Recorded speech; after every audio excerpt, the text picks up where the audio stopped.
ये निर्धारित करना। क्योंकि आज जो बात मैं आपके सामने रखनी चाहता हूँ कि सिनर्जी एक ऐसी चीज है जिससे हम कोऑपरेशन पैदा कर सकते हैं। एक कोऑपरेशन होती है, एक कंपटीशन होता है। अभी तक ये जो 40 ऑर्गेनाइजेशंस जिनके कार्यकर्ता इधर बैठे हैं, अभी तक इन सब संस्थाओं की ओर से कंपटीशन हो रहा है। हम आगे बढ़ रहे हैं, दूसरा आगे बढ़ रहा है, लेकिन आज उस कंपटीशन को छोड़कर हम कंप्रोमाइज की ओर बढ़ने जा रहे हैं। अगर हम सिनर्जी के सिद्धांत को स्पष्टता से समझ लें तो हमें अपने मानवीय जीवन की सबसे बहुमूल्य दात जो है नेचर ने जो हमें दी हुई है उसको समझने का मौका मिल सकता है। एकता की महत्ता मानवता के 4 बिंदुओं के ऊपर केंद्रित रहती है। उसका आधार जो है, पहला होता है विजडम, दूसरा होता है सिक्योरिटी, तीसरा होता है गाइडेंस और चौथा होता है पावर। क्योंकि पावर तक जाने के लिए विजडम, सिक्योरिटी, गाइडेंस इस माध्यम से आगे बढ़ते हैं, तब हम पावर की ओर जा सकते हैं। इसलिए सिनर्जी के असूल के ऊपर आधार जो लीडरशिप होती है, उसकी जो सेंट्रल डेवलपमेंट होती है, वो मानवता के अंदर अथाह शक्ति उसकी परख करती है, उसको इकट्ठा करती है, तब फिर उसको इस्तेमाल करती है। दुनिया में उत्तम ज्ञान द्वारा मानवता की इस अद्भुत शक्ति को प्राप्त करने की कोशिश जारी है। लेकिन सिनर्जी क्या है? Whole is greater than its parts. इसको सिनर्जी कहते हैं। जो हिस्से होते हैं उनको अगर इकट्ठा कर दिया जाए तो वो हिस्सों की जितनी ताकत होती है उससे बढ़ जाती है, उससे बढ़ती ही नहीं, उससे दुगनी, चौगुनी और 100 गुना भी हो जाती है।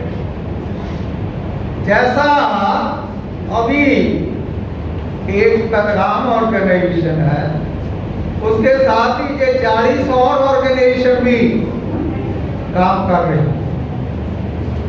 हमने देखा अगर ये 40 ऑर्गेनाइजेशन इकट्ठी हो जाती है तो हमारी जो ताकत है वो 2 गुना, 4 गुना नहीं, 40 गुना हो सकती है।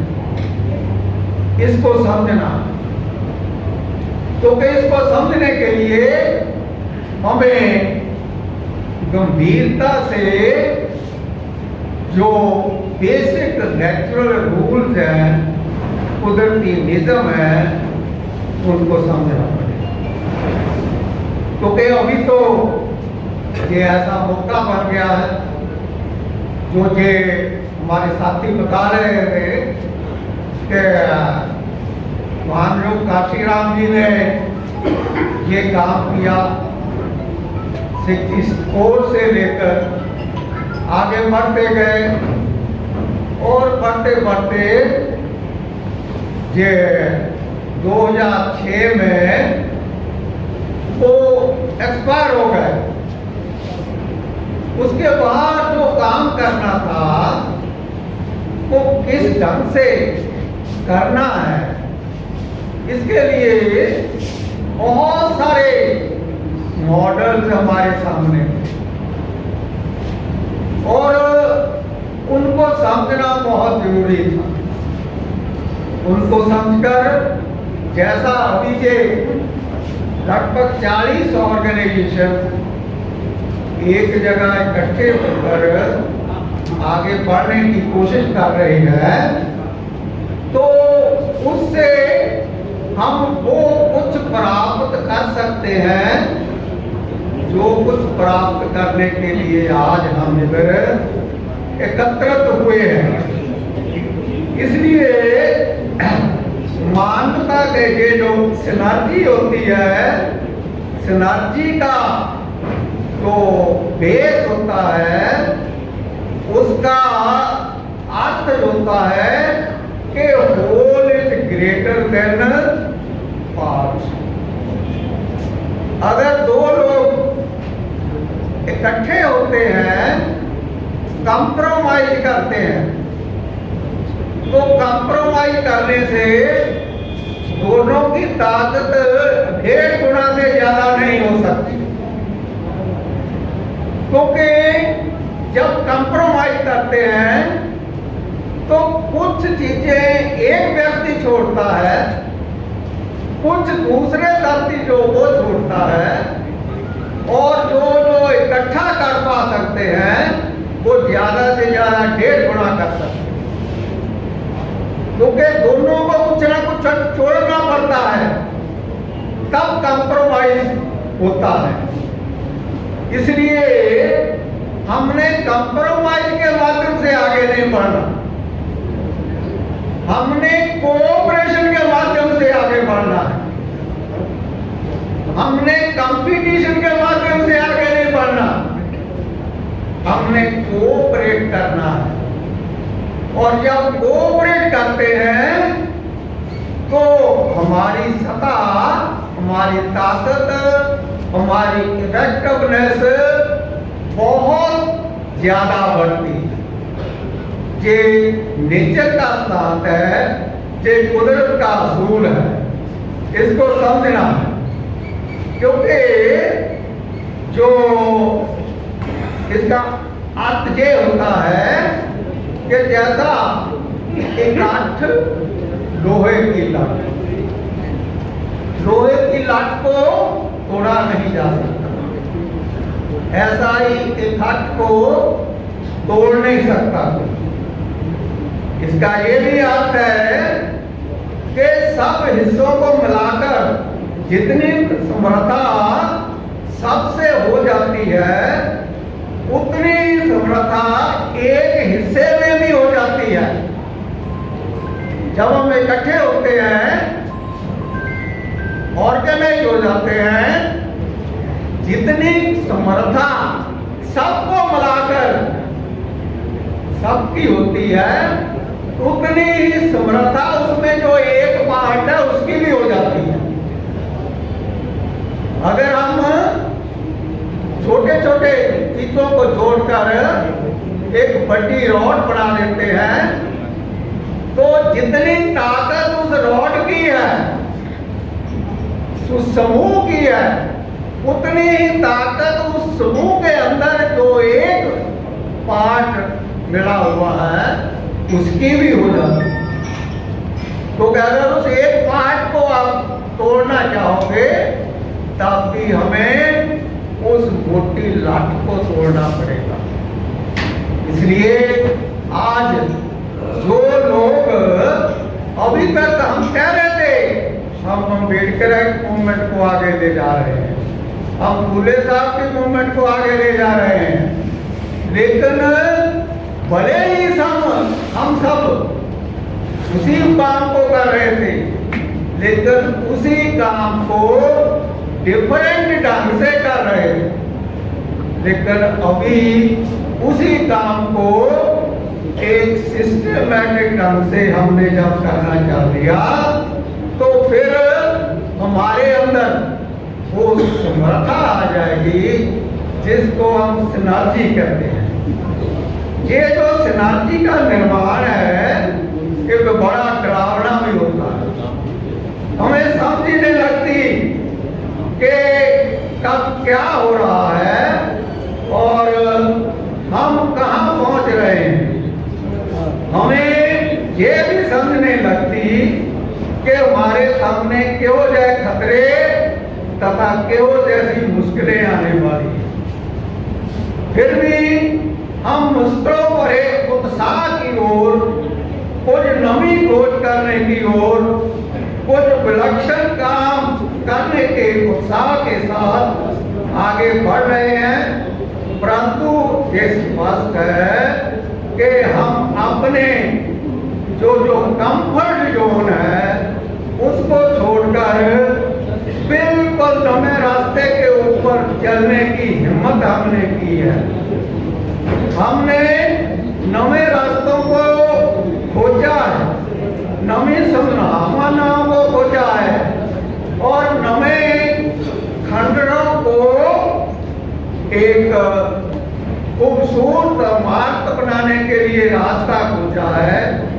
हम आगे बढ़े हैं और जब हम आगे बढ़े हैं तो फिर हम देखेंगे थोड़ी देर के बाद बहुत सारे और लोग भी हमारे पीछे पीछे एक पगडंडी बनाकर एक ना टूटने वाला रास्ता तैयार कर देंगे जो हमारे मंजिल की ओर बढ़ता है। कुदरती वातावरण में सिनर्जी प्रत्यक्ष है। जब हम दो बूटों को नजदीक लगा देते हैं तो उनकी जड़ें आपस में मिल जाती हैं। इस तरह दोनों पौधों की क्वालिटी बढ़ जाती है, उनका विकास भी अधिक हो जाता है। Whole is greater than sum of its parts. एक जमा एक दो की जगह 4, 5 या उससे भी ज्यादा हो जाता है। गांव में हम देखा करते थे, मेरे गांव में एक बोर्ड, एक पीपल और एक नीम, जिसको त्रिमयानी का पेड़ कहते थे, 3 बोर्ड, पीपल और नीम एक जगह लगाए जाते थे। मेरे अपने गांव में 5 जगह गांव में डिफरेंट एरिया में ये 5 त्रिमयानी के पेड़ लगे हुए थे और हमारे से लगभग 50-60 साल पहले लगे हुए थे और अब मेरी उम्र 78 इयर्स की हो गई और अब भी मैं जाता हूं तो गांव में वो पेड़ लगे हुए थे। उनका जो विकास है वो उसी तरह हो रहा है, कोई टूट नहीं हो रही। नीम का पेड़ ऐसा है जिसकी जो मेडिकल वैल्यू ऐसी है कि नीम की नमोली के ऊपर, नीम के पत्ते के ऊपर, नीम का अगर आप दातन भी करते हैं उससे भी इतना ज्यादा प्रभाव पड़ता है कि सब बीमारी दूर हो जाती है। और बोट का पेड़ ऐसा है जिसका दूध इस ढंग से काम करता है कि कहीं भी कोई किसी किस्म की बीमारी होने वाली है उसको दूर कर देता है। और पीपल का ही एक पेड़ है, दूसरे पेड़ वनस्पति इतनी है, सब सूरज की रोशनी में जो कार्बन डाइऑक्साइड लेती है उसमें कार्बन को लाभ कर और ऑक्सीजन को सेपरेट कर देती है। लेकिन ये जो पीपल का पेड़ है पीपल का पत्ता है, उसकी कंस्ट्रक्शन ऐसी है जो रात के समय में भी कार्बन डाइऑक्साइड को छोड़कर कार्बन और ऑक्सीजन में बदलता है। कार्बन आप खाता रहता है और ऑक्सीजन हमारे लिए सब वातावरण को शुद्ध करता रहता है। इसलिए हमने बेसिक से हमारे सामने इस क्रिएटिव कोऑपरेशन के सिद्धांत को कुदरत के ओर से समझने के लिए और समाज में बरतने का एक बहुत बड़ा चैलेंज है, ताकि सामाजिक परिवर्तन का लाभ लिया जा सके।